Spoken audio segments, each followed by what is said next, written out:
이제 말씀으로 들어갑니다.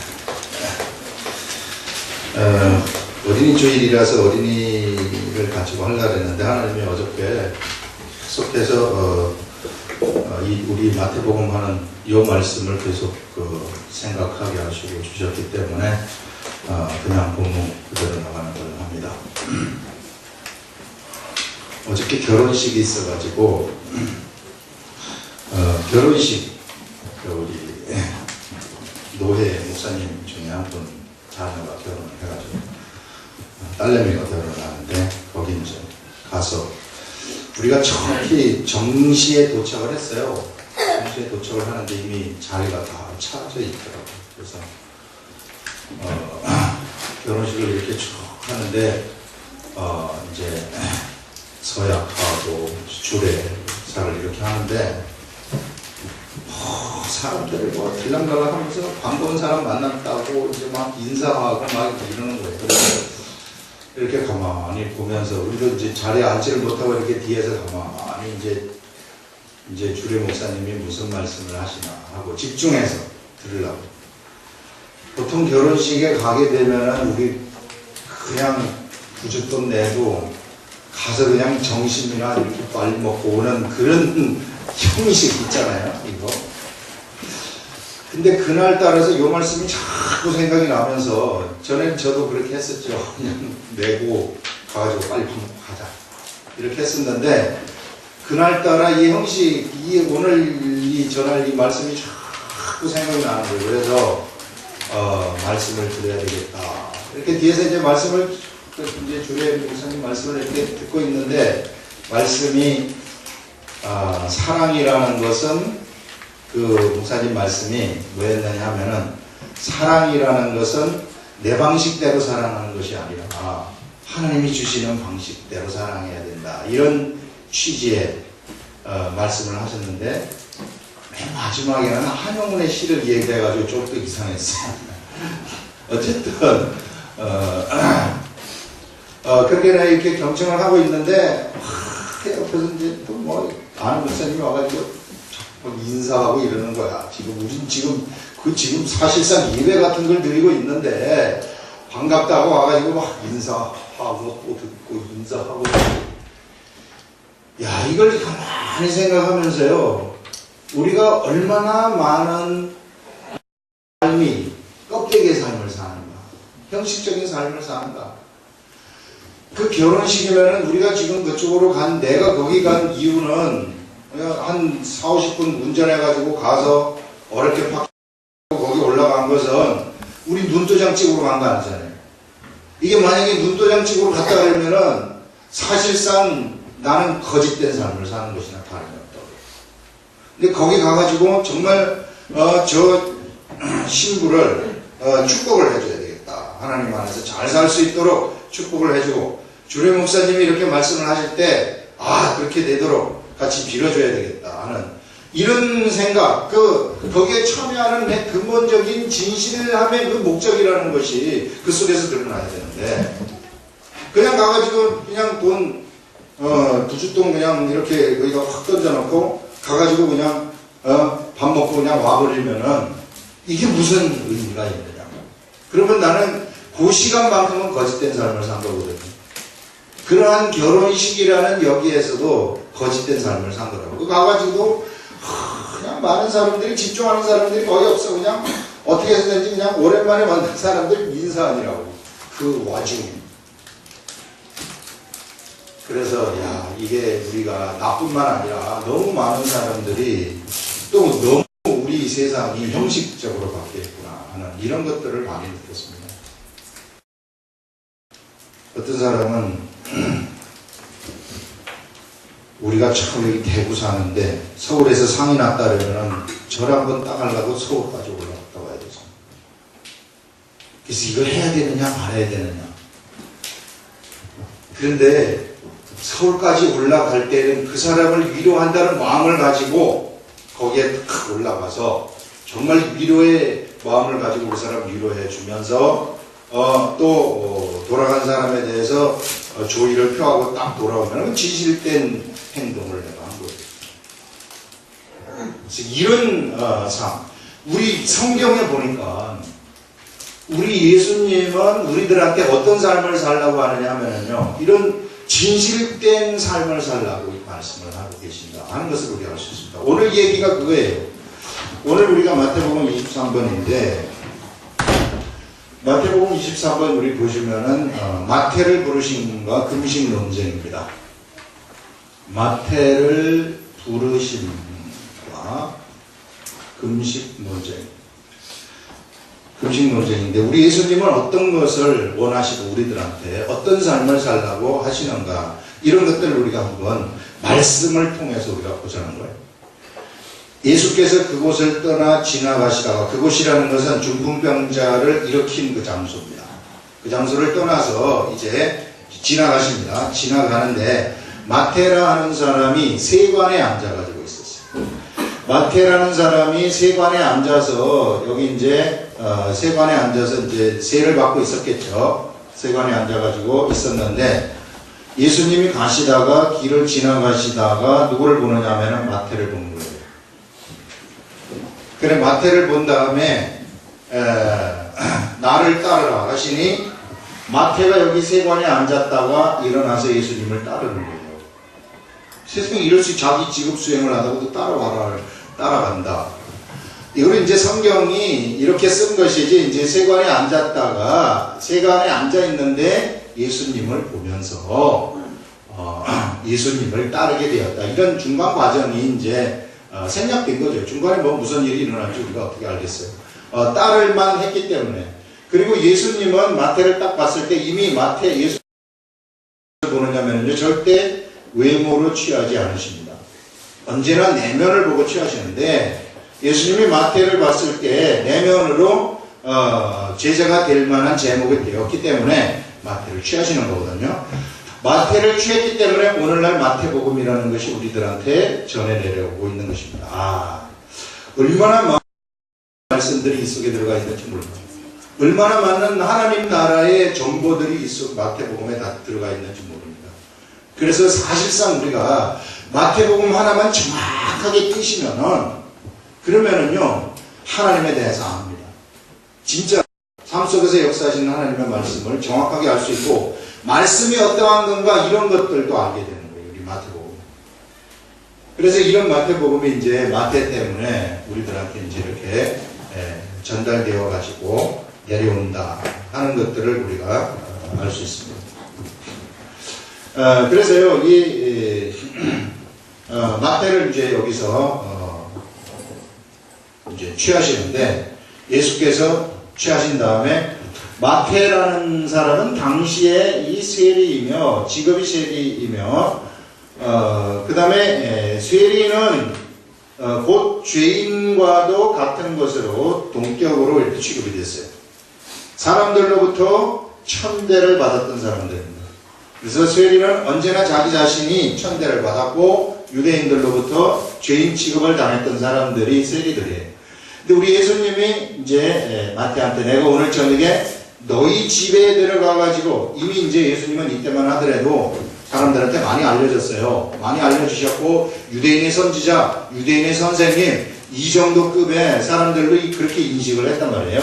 근데 그런 예수님이 지금 마태의 집에 들어가가지고 지금 이제 음식을 잡수시겠다. 내가 오늘 너희 집에 유하여야 하겠다. 이렇게 이야기를 하는 것입니다. 그래서 이 집에서 지금 이제 유하는데 마태의 집에 앉아 음식을 잡수실 때에 많은 세리들이 왔어요.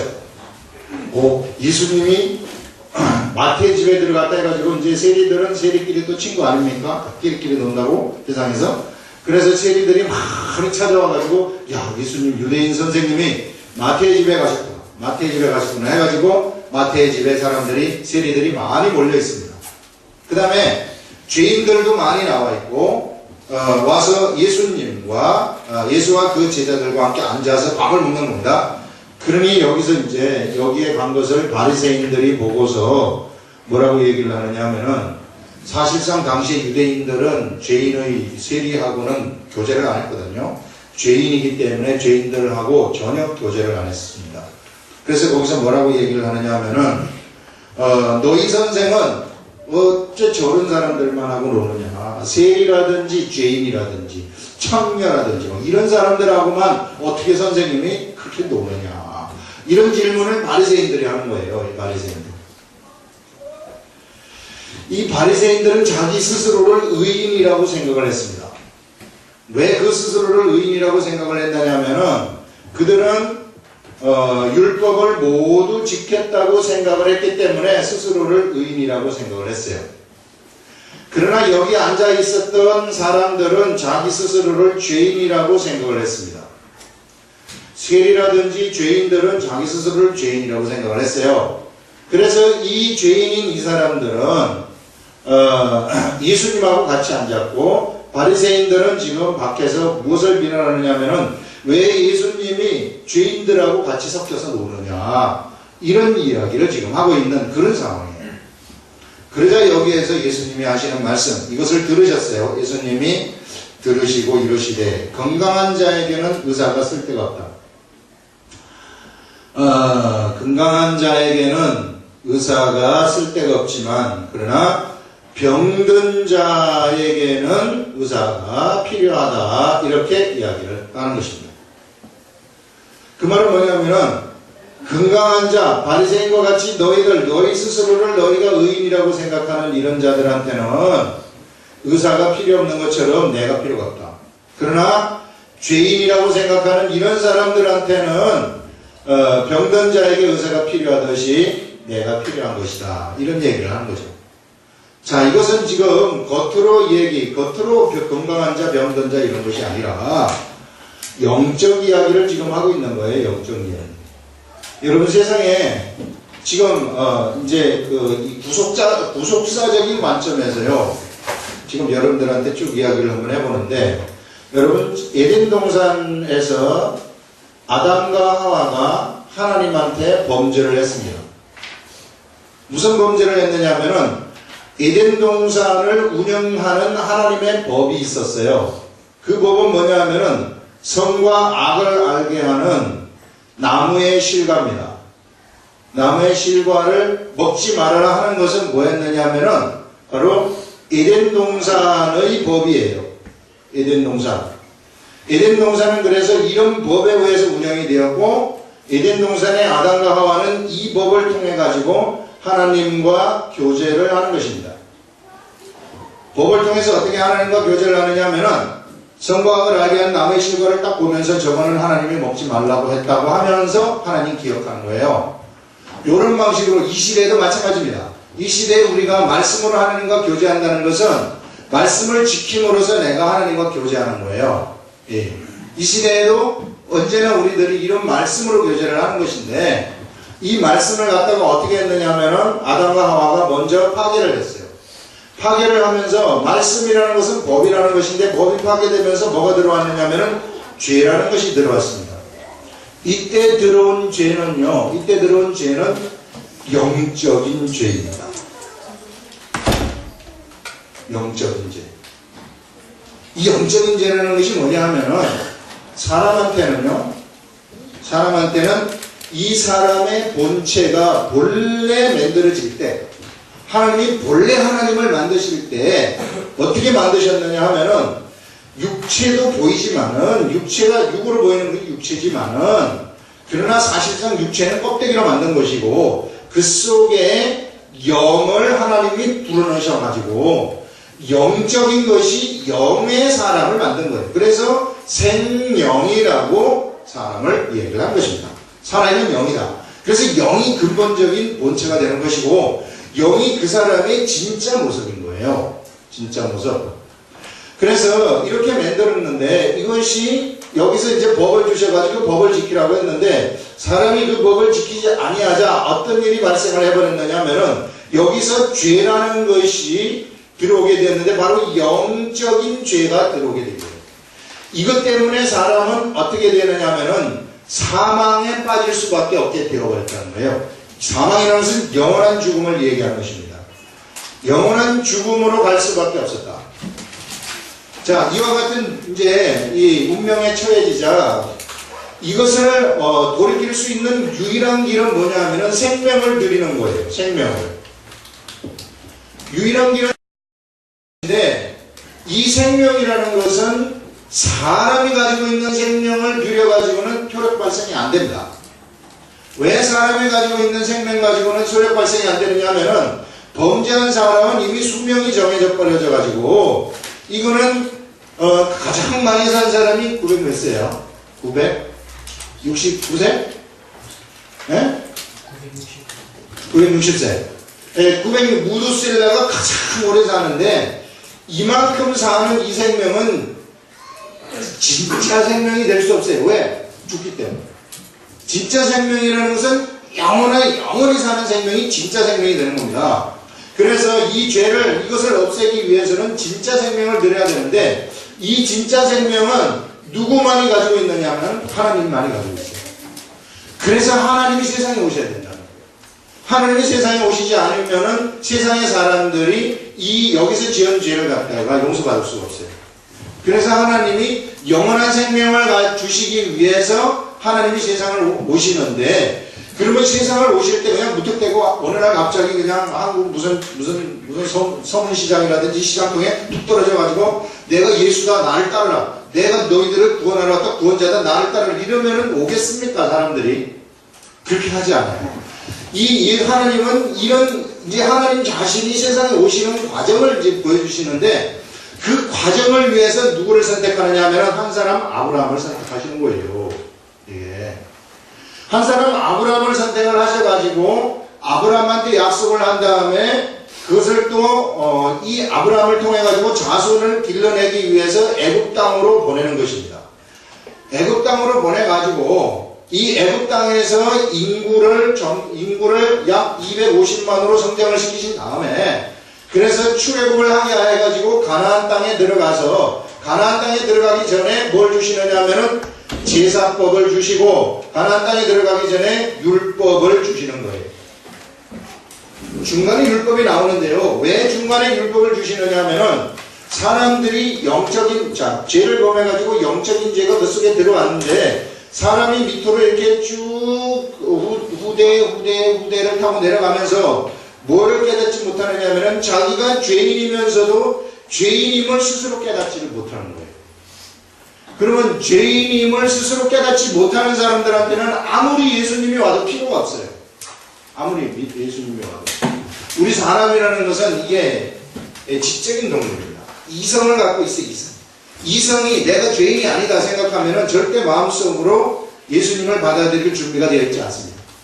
그래서 어떻게 해서든지 이 사람이 영적인 죄를 저질렀는데 죄인임에도 불구하고 죄를 깨닫지 못해요. 깨닫지 못하기 때문에 사람이 지킬 수 없는 법을 주시는데 그 법이 바로 율법인 거예요. 그래서 너는 이렇게 이런 것을 지켜라.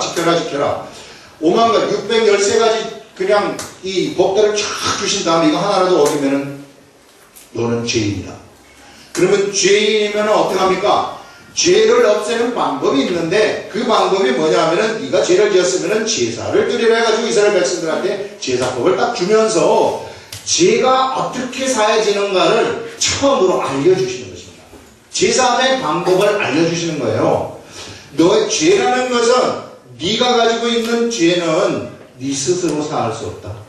너를 대신해서 속죄 양이 죽어야만 된다. 이것을 알려줘가지고 내 죄를 갖다가 옆으로 이렇게 전가시키는 이런 법을 갖다가 하나님이 주시는 게 제사법이에요. 그게 제사라는 거예요. 그래서 이스라엘 백성들로 하여금 이런 제사를 1440년 동안 드리게 하는 거예요. 이렇게. 드리게 한 다음에 이렇게 해서 죄가 없어지는 것이다. 이렇게 해서 죄가 없어지는 것이다 하면서 이 하나님이 사람들한테 알려주신 다음에 그 다음에 메시아가 간다. 메시아가 오면은 너희를 해방시킨다. 메시아가 오면은 너희를 해방시킨다. 이렇게 계속해서 예언을 해줘요. 예수님이 그냥 어느 날 갑자기 이렇게 확 떨어져가지고 구원자가 되신 거 아니란 말이에요. 처음부터 철저한 계획 속에서 하나씩 그 계획이 드러나게 되고 그것을 수많은 102번이나 예언을 하는 거예요. 102번이나 구약성경에서. 세상에 이런 게 어디 있습니까? 불교가 그렇게 석가모니에 대해서 예언을 했습니까? 아니면 마호메트가 예언을 했습니까? 한 군데도 없어요. 이와 같이 한 것은. 근데 사람들이 자꾸만 착각을 해가지고 성경을 진짜 모르기 때문에, 알아도 두리뭉실하게 알기 때문에 이 속으로 못 들어오는 것이지, 정말로 우리가 아까 형식적인 삶을 살지 말고 내용 있는 삶을 살라 그랬는데, 정말 내용 속으로 들어가서 이것을 딱 보게 되면은, 세상에서요 이것을 알게 되면은 예수님 안 믿을 사람 한 사람도 없습니다. 왜 사람들이 그럼 예수님을 안 믿는가? 모르기 때문에 안 믿는 겁니다. 진짜 우리가 정확하게 예수님에 대해서 설명을 해주고, 예수님에 대한, 예를 들어서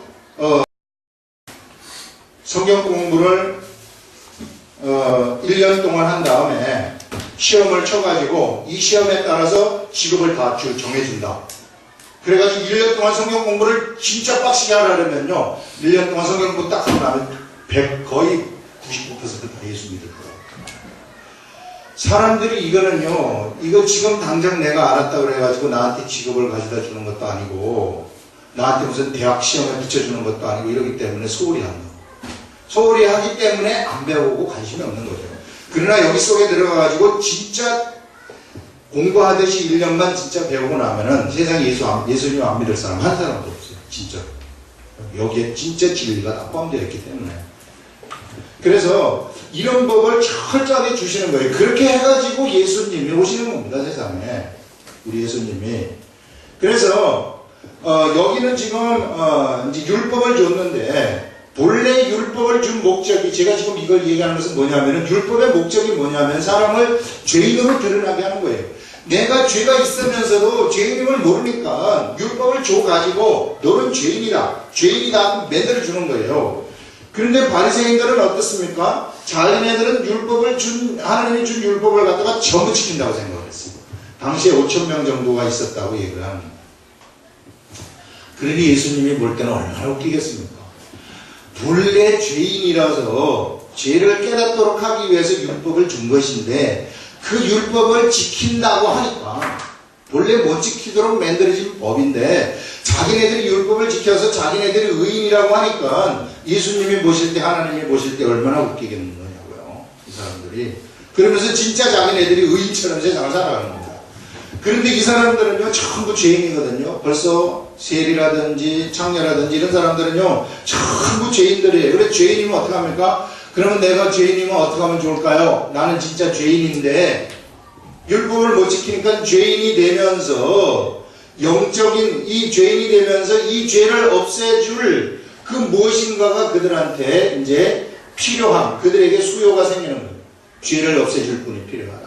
그분이 필요하다. 그분을 이스라엘 백성들은 뭘로 생각을 했냐면 메시아로 생각을 했어요. 메시아. 진짜 메시아가 그 죄를 해방시켜 주는데, 바리새인들은 메시아를 어떻게 생각을 했느냐면 정치적인 메시아를 생각한 겁니다. 식민지로부터 풀어줄 정치적인 메시아. 그래서 거기서 핀트가 안 맞았던 거죠. 그래서 예수님이 오셨는데, 예수님이 오셔가지고 하시는 말씀이, 나는 세상에 온 것은 죄인을 부르러 왔지 너희 의인을 부르러 온 것이 아니다.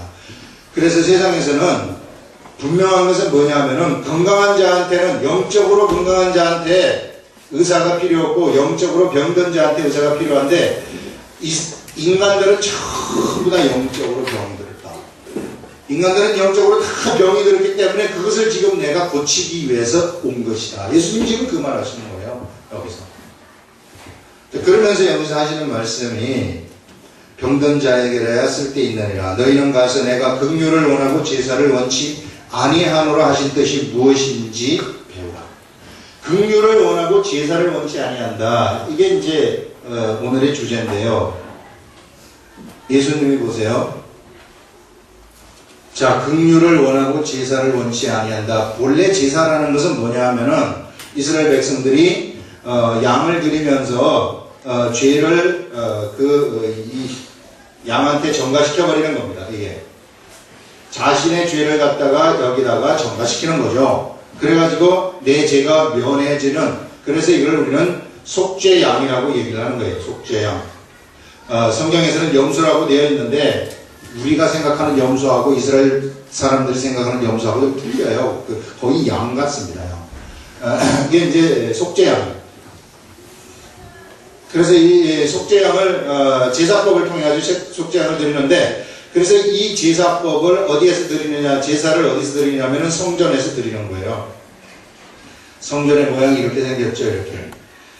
이 성전에서 이제 물두멍이 있고 여기 제단이 있는데 여기에서 이제 제사를 드리는 겁니다.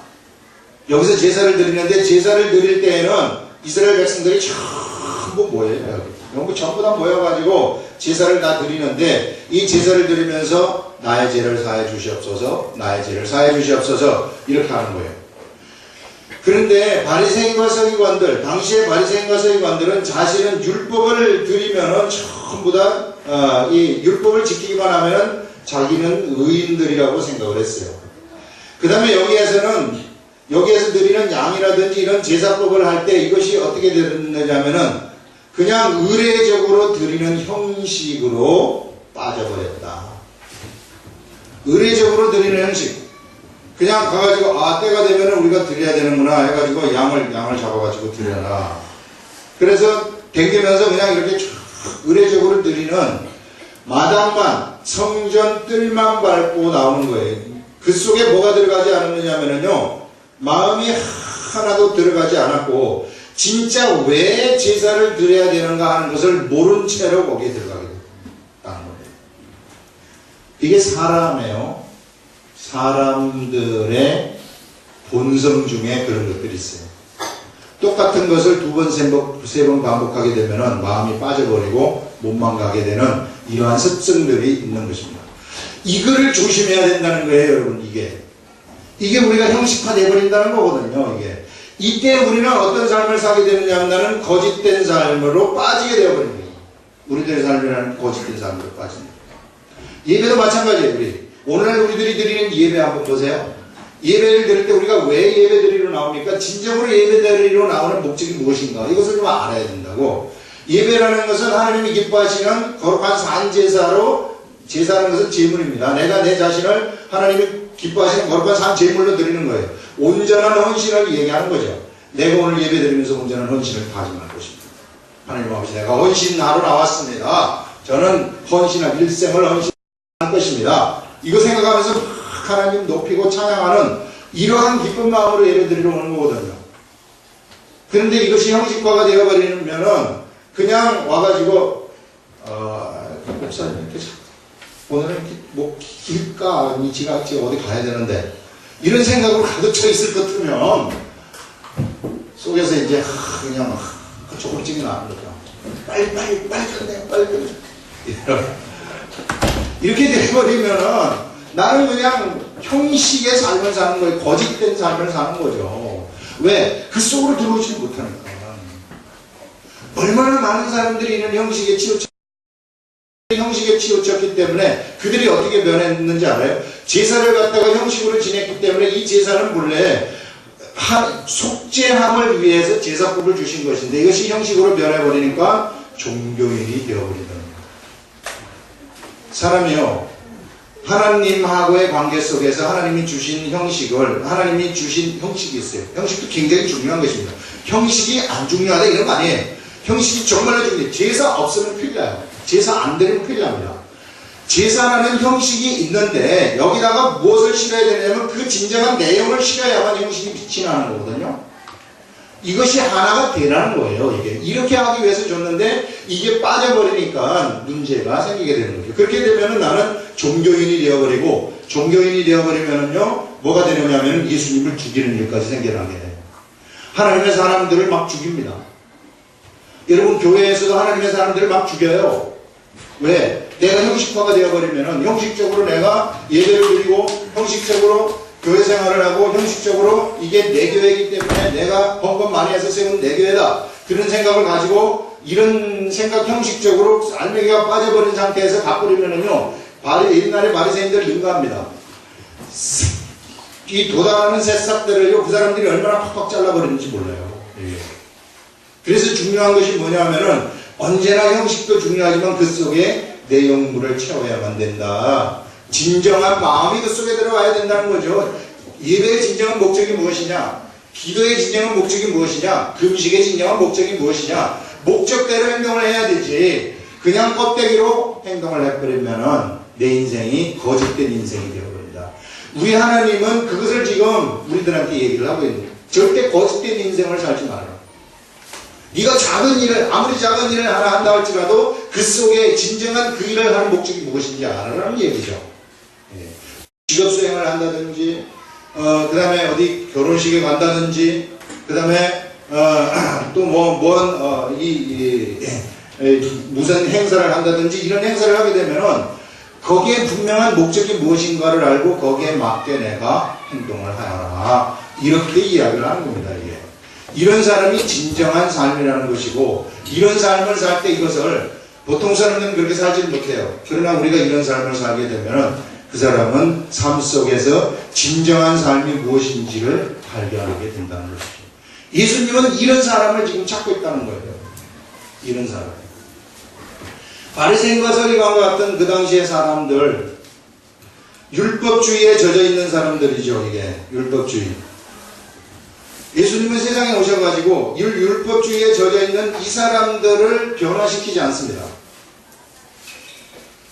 율법주의에 젖어 있는 이 사람들을 변화시키지 아니하시고 갈릴리에서 어부들이라든지 모자란 사람들을 선택을 하세요.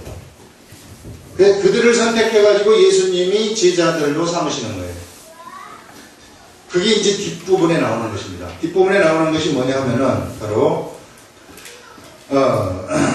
그때 요한의 제자들이 예수께 나와 이르되 우리와 바리새인들은 금식을 한다. 그 말이죠. 요한의 제자들. 세례 요한입니다. 요한의 제자들. 요한은 율법시대의 사람이에요.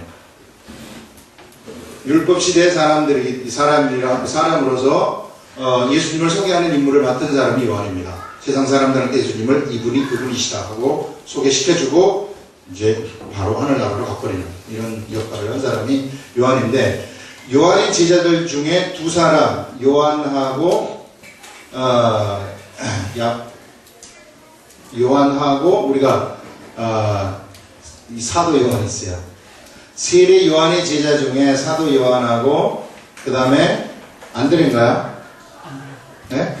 안드레가 요한의 제자로 우리가 알려져 가지고 있습니다. 이게 알려져 가지고 있는데, 율법시대의 사람으로서 요한의 제자들은 무엇을 했냐? 그 당시 금식을 했어요. 당시 금식이라는 것은 뭐냐면은 일주일에 2번씩 금식하는 거예요. 월요일하고 목요일 금식을 하는데, 대단하지 않았겠어요? 일주일에 이틀을 굶어요. 그 다음에 안식일 일 하나도 안 해요. 철저한 율법주의 삶을 살아가는 겁니다. 특히 요한의 제자들 같은 사람들은, 요한은 광야에서 살았던 사람들이기 때문에, 요한은 광야에서 살아서 먹는 것이 뭐냐면은 메뚜기와 석청이에요.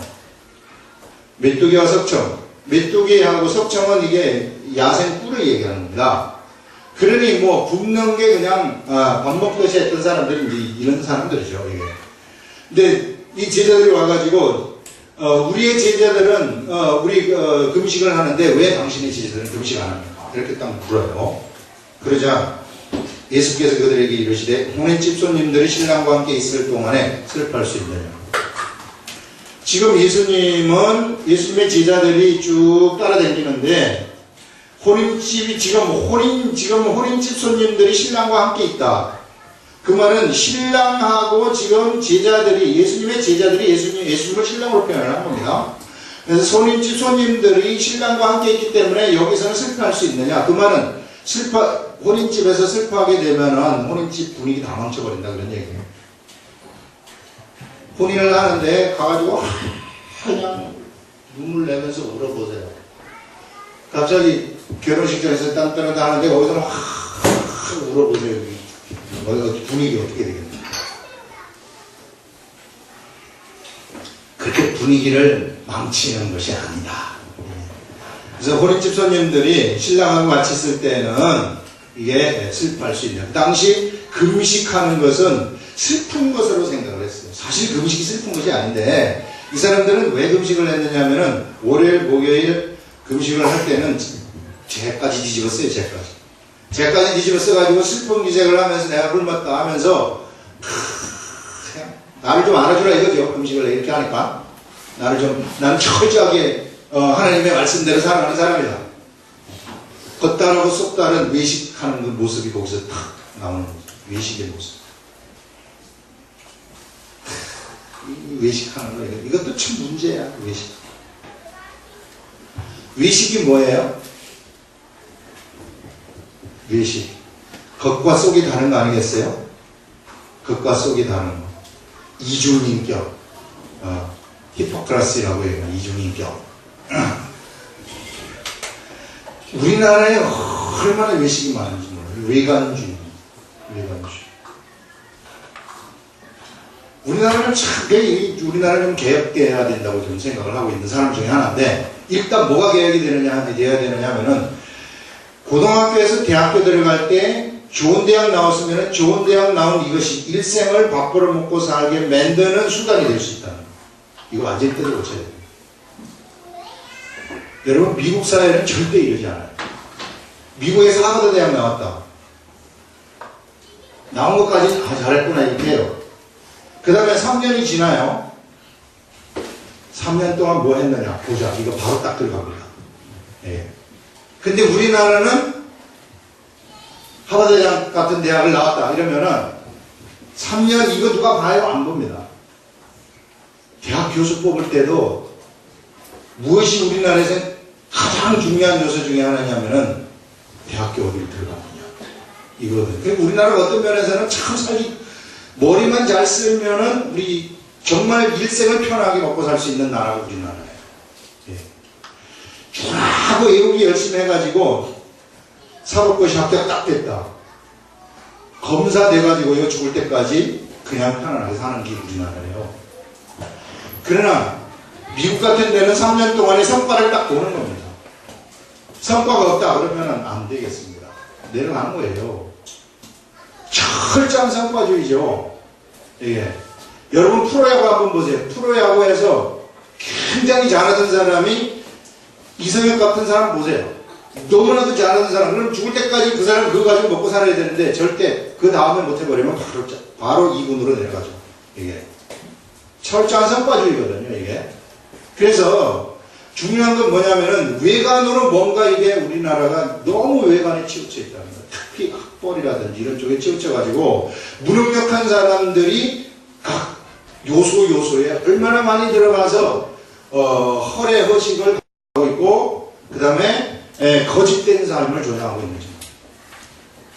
그래서 참 전 이거 좋다고 생각하지 않는데 그래서 참 이게 어떨 때는 고민이 많아요. 이게 그냥 무의 도식하는 사람들이 가끔 보이기 때문에 한번 좀 좋은 대학 나와가지고 아무것도 안 하면서 무의 도식하는 그런 유의 사람들, 사회 기생충이라고 우리가 할 수 있는 존재들이죠. 교수들 중에도 이런 사람들이 얼마나 많지. 그래서 어쨌든 하여튼 이 외관주의. 그래서 뭘 봐야 되느냐 하면은 하나님은 우리들한테 뭘 얘기하느냐면 이런 외관 절대 보지 말라는 얘기입니다. 그 사람의 내면을 보라는 거예요. 우리 예수님은 청년을 보실 때 우리는 바로 청년을 딱 보면 외관 딱 그냥 그다음부터는 바로 청년 사람 취급도 안 하고 지나가는 거죠. 근데 우리 예수님이 그렇게 보지 않아요. 그를 보실 때 뭘 보느냐면 그 속을 보는 거예요. 그 속에 저가 지금 뭘 원하고 있는가. 그래서 그 내면을 진짜 진실함을 가지고 들여다보는 것입니다. 그래서 이런 것에서 빨리 빠져나오라. 예수 그리스도를 믿는 사람들은 여기로부터 빠져나와야만이 내가 어떻게 되느냐 하면은 내가 형식주의적인 삶에서 탈피를 해가지고 무엇을 담을 수 있느냐 하면 오늘 얘기가 이거거든요. 거기에 하나님의 복음을 담을 수 있다는 겁니다. 하나님의 복음을 담을 수 있다. 여기 이야기가 지금 혼인집 손님들이 신랑과 함께 있을 때 무엇을 구할 수 있느냐. 그러나 신랑을 빼앗길 날이 있으니 그때는 금식할 것이니라. 금식할 날이 있는데 이거 좀 이따가 하고요. 이게 복음을 담는 이거는 좀 이따가 하고. 자, 금식을 할 날이 온다. 나중에 금식을 할 날이 온다. 언제 오느냐. 신랑을 빼앗길 때 온다. 여러분 신랑을 그러면 빼앗길 때가 언제입니까? 우리가 보통 생각하기는 예수님이 십자가에 돌아가실 때인가? 이렇게 생각을 하지만 여러분 예수님이 십자가에 돌아가시는 것은 우리들한테는 축복입니다. 우리가 예수님이 십자가에 돌아가셨다고 예수님 뺏깁니까? 우리 예수님 뺏기지 않아요. 예수님 부활 3일 만에 부활하셔가지고 우리한테로 다시 오십니다. 다시 오셔가지고 하늘나라로 올라가시고 하늘나라로 올라가신 다음에 누가 오시느냐면 성령님이 우리들한테 오셔가지고 더 좋아요. 우리들한테는. 그래서 이 날이 아니라 예수님을 빼앗길 날이라는 것은 말씀을 빼앗길 날을 얘기하는 것입니다. 말씀을 빼앗길다. 사람한테는 말씀을 빼앗길 날이 온다. 사람한테는 말씀이 빼앗길 날이 오는데 그때는 그들이 아무리 먹고 싶어도 먹지 못하는 금식의 시대가 펼쳐진다는 게 금식. 이건 무슨 금식이냐면은 밥이 없어서 못 먹는 금식이 아니라 하나님 아버지의 말씀이 없어가지고 못 먹는 금식의 시대가 저들을 펼쳐진다. 이것을 지금 얘기를 하는 것입니다. 중요한 것은 너희들이 지금 밥 안 먹고 금식하는 그것이 중요한 것이 아니라 중요한 것은 진짜 하나님의 말씀이라는 것이 어떤 것인가 이런 것이 중요한 것이지 이거 가지고 논쟁하지 말아라 이런 얘기 아니겠어요? 예. 진짜 금식할 날이 온다 이놈들아 지금 이걸 얘기를 하는 거예요. 예. 그러면서 지금 이 시대는 말씀의 시대이기 때문에 말씀을 받아들여요. 말씀을 먹으면서 우리는 이 말씀을 가지고 활기차게 밥을 굽는 것이 예수 하나님이 우리들한테 바라는 것이 아니라 말씀을 많이 먹어가지고 활기차게 그리스도의 복음을 전하는 시대라는 거예요. 우리가 시대에 맞게 놀자 그런 얘기죠. 예. 시대에 안 맞게 놀면 뒷북을 치는 거죠. 이게. 그래서 지금 그런 얘기를 하면서 예수님이 하시는 말씀이 생배 조각을 낡은 옷에 붙이는 자가 없나니 기운 것이 옷을 당겨 헤어짐이 더하고 새 포도주를 낡은 가죽 부대에 넣지 아니한다. 여러분 생배 조각은 아주 빳빳한 새 거예요. 이것을 낡은 옷에 붙이게 되면 이게 헤어지게 돼요. 조화가 안 된다는 이야기죠. 그 말은 율법주의적인 정신을 가지고 있는 바리새인과 서기관들한테는 예수님의 복음의 말씀을 담을 수 없다는 얘기입니다. 예수님의 복음의 말씀을 아무리 담으려고 해도 담을 수가 없어요. 왜? 이 사람들한테는 남겨질 수가 없기 때문에. 새 포도주가 있어요. 낡은 가죽부대에 새 포도주 넣어보세요. 그러면은 가죽부대 이 새 포도주가 가죽부대가 낡았기 때문에 발효력이 강해가지고 그냥 뚫어가지고 그냥 다 새버린다는 얘기죠. 그래서 본래 낡은 가죽부대에는 담을 수 없고 새 가죽부대가 필요하다는 거예요. 새수를 담으려면은. 그럼 새 가죽부대가 누구냐? 바로 율법주의적인 생각을 가지지 아니한 사람들. 처음부터 예수님은 누구를 선택을 하시느냐면은 율법주의적인 이 생각을 가진 사람들을 전부 다 배제를 하면서 누구를 선택하냐면은 바로 새로운 베드로라든지 이런 이 제자들을 선택하는 것을 볼 수 있어요. 두 명의 율법주의자들이 따라가지만 그건 요한의 제자입니다. 요한의 제자는 예수님을 기다렸던 사람이고 그런 사람들은 예수님을 따라다니면서 다시 새로운 이 가죽부대로 만들어지는 거죠. 그래서 새로운 가죽부대는 뭐를 하는 것이냐? 하나님의 복음의 말씀을 담는 자들인데 어떤 자들이 복음의 말씀을 담는 자들이냐? 진실함이 무엇인지 외관주의 따지지 아니하는 거, 사람을 속으로 보는 거, 속으로 취할 줄 아는 이런 것들을 가지고 있는 사람, 진실함의 사람들을 얘기하는 것이죠. 그래서 그 속에 예수님의 말씀을 담으라 그런 얘기입니다. 그래서 형식주의 이런 것들을 전부 다 좀 탈피하라는 거예요. 거짓된 삶 속에서 빠져나와라. 좀 체면하고 뭐 하는 이런 상황에서 빠져나오고 내가 뭔가 행동을 할 것 같으면 진짜 진실함의 행동을 하고 누가 이 얘기를 딱 나한테 전달해가지고 올 것 같으면 그것을 내가 마음속으로 받아들이는 거예요. 예, 마음속으로 받아들여가지고 정말로 저 사람이 필요한 것이 무엇인가 하는 것을 내가 가져다 줄 줄 아는 이런 유의 사람들이 이 시대에 뭐가 되느냐면 새 포도주를 담을 수 있는 자들이라고 이야기를 하는 거예요. 형식주의인 사람들한테는 절대 이 새 포도주를 담을 수가 없다는 거죠.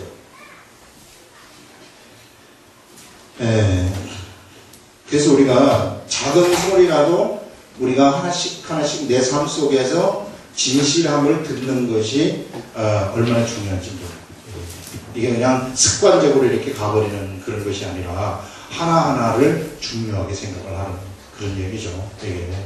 그래서 그것을 생각하면서 살아가는 사람들이 우리 하나님하고 교제를 하는 것이고 하나님하고 같이 살아가게 되는 것입니다.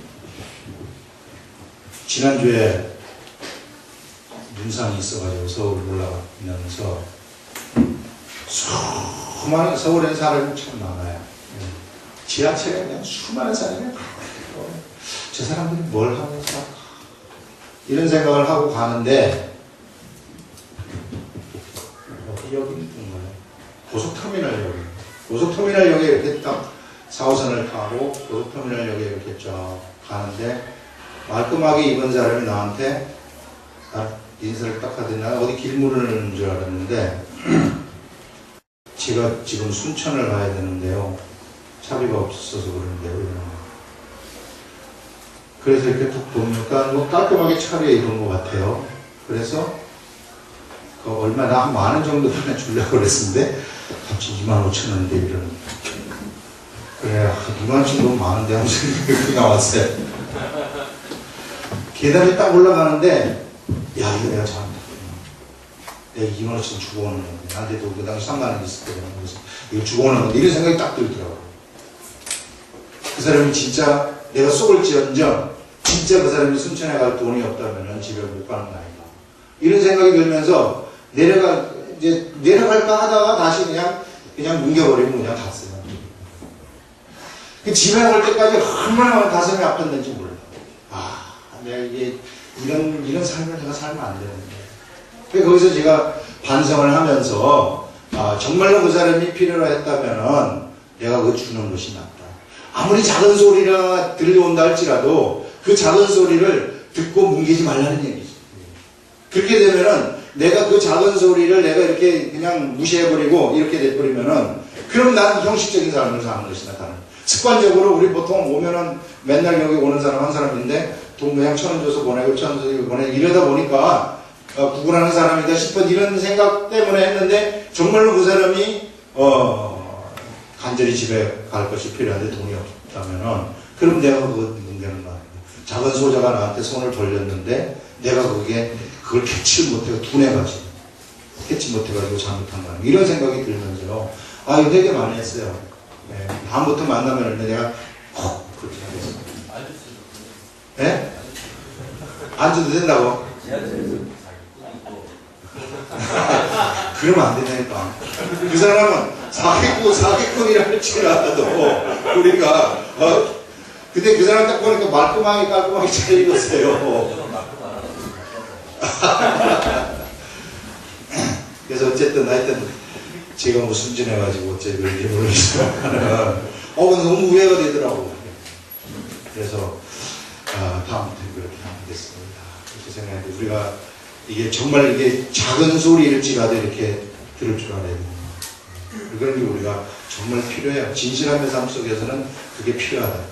그래서 우리가 그런 진실함의 삶을 살 때 우리 속에 담을 수 있다는 거예요. 하나님의 말씀을 우리가 담아서 이 시대의 복음의 일을 할 수 있는 자격을 갖춘다 하는 그것을 오늘 여기서 얘기를 하고 있습니다. 율법주의적, 형식주의적으로 빠져버리면요. 그 사람이 열성을 내게 되면 그 골치 아픈 사람 돼요. 그런 사람이 진짜 곤란합니다. 종교인이 돼버리거든요. 그러면은 귀물이 탄생하는 거예요. 귀물. 하나님 옆에서 막 일을 하는 사람이 형식주의적으로 빠져버리면은 종교인이 되어가지고 오히려 진정한 하나님의 사람들을 죽이는 일을 하는 그런 일들이 일어나게 됩니다. 왜? 그 사람들은요, 내면 생각 안 하고 진짜 그 속에서 그 사람이 원하는 것이 무엇인지 바라보지 않고 형식적으로 뭉갤 때는 뭉겨버리기 때문에. 그래서 우리가 진정으로 작은 것을 볼 줄 아는 눈을 가지는 거, 작은 소리를 들을 줄 아는 귀를 가지는 거, 그 다음에 우리가 형식주의에 절대 빠지지 아니하고 어떤 제도가 있으면 진정한 그 제도의 목적이 무엇인지를 알고 들어가서 일을 하는 거. 이런 것들이 이 시대에 하나님의 말씀을 담을 수 있는 자들의 자격이라는 겁니다. 그래서 그것을 지금 여기서 우리들한테 이야기를 해주고 있는 것이죠. 그래서 우리 아름다운 교회 모든 성도들은 바로 이러한 사람들. 그래서 이런 하나님의 복음을 담을 수 있는 이런 사람들이 되기를 예수님의 이름으로 간구합니다. 기도하겠습니다.